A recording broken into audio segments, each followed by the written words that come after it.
बिस्मिल्लाहिर्रहमानिर्रहीम। नाज़रीन मोहतरम, अस्सलामु अलैकुम। एक शख्स के बच्चे बहुत ही भूखे थे। वो बेचारा दरिया के किनारे आया कि मछलियाँ पकड़ लूं तो बच्चे खा लेंगे। वो मछली पकड़कर घर ले जाने लगा। रास्ते में उसे एक शख्स मिला। वो ओहदेदार था। उसने पूछा, ये क्या है? तो उस गरीब शख्स ने कहा, ये मछलियाँ हैं। तो उस ओहदेदार शख्स ने कहा कि ये मछलियाँ मुझे दे दो। तब उस शख्स गरीब ने कहा कि नहीं, ये मैं तुम्हें नहीं दे सकता, मेरे बच्चे भूखे हैं। पर फिर भी उस ओहदेदार शख्स ने उससे जबरन मछलियाँ छीन ली। वो बेचारा गरीब शख्स बहुत ही रोया और कहता रहा कि मेरे बच्चे भूखे हैं, मगर उसे रहम न आया। वो मछली के मुंह को अपने हाथ से पकड़कर ले जाने लगा। मछली के मुंह के अंदर दांत या कोई ऐसी शय थी जो उसकी उंगली में चुभ गई। दर्द तो हुआ। फिर वो घर पर गया, मछली भूनी और उसे खा गया। अब दर्द आहिस्ता आहिस्ता बढ़ रहा था। दर्द आहिस्ता आहिस्ता इतना बढ़ गया कि उसे डॉक्टर के पास जाना पड़ा। डॉक्टर ने दवा दी।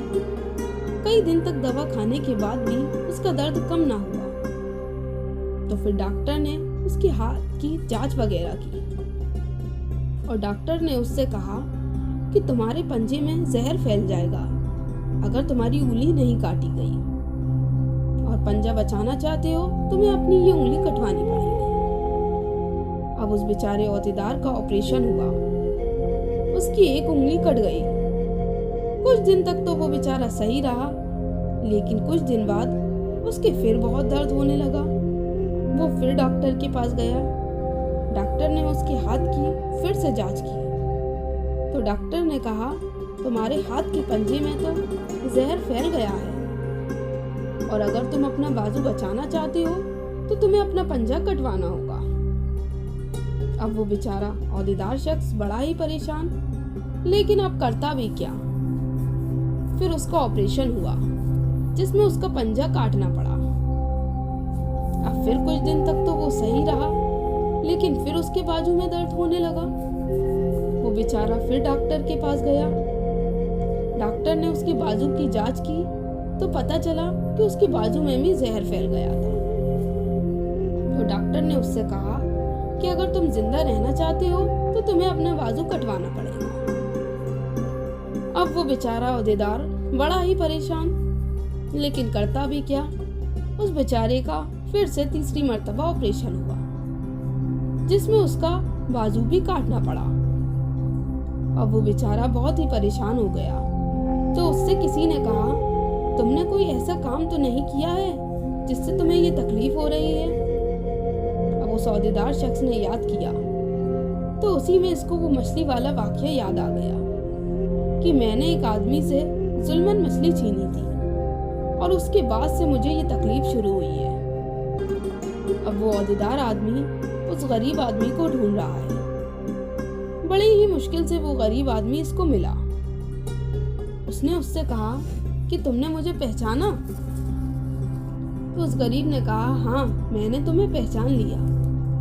तो उस औहदेदार ने कहा कि जब मैंने तुमसे मछलियाँ छीनी थी तो तुमने क्या कहा था? तो उस गरीब ने कहा कि मैंने अल्लाह ताला के आगे हाथ उठाकर तेरे लिए बद्दुआ की थी। अब उस औहदेदार शख्स ने माफी मांगी और उसने उससे अपना पूरा हाल बताया। तो उस गरीब ने हाथ उठाकर अल्लाह ताला से कहा, या अल्लाह, इसे माफ कर दो, मैंने भी इसे माफ कर दिया। इसके बाद उस औहदेदार का दर्द सही हो गया और इसके बाद उसे कभी दर्द नहीं हुआ। जी हाँ दोस्तों, कभी भी किसी गरीब की बद्दुआ नहीं लेनी चाहिए, क्योंकि गरीब की बद्दुआ बहुत ही जल्दी लगती है। नाज़रीन गामी, उम्मीद करते हैं कि आज की वीडियो आपको पसंद आई होगी। वीडियो को लाइक, शेयर, कमेंट करना बिल्कुल ना भूलिएगा। साथ ही अगर आप हमारे चैनल पर नए हैं तो चैनल को सब्सक्राइब कर लीजिएगा और बेल आइकन दबाकर ऑल नोटिफिकेशन पर क्लिक कर लीजिएगा ताकि आने वाले वक्त की सारी वीडियो की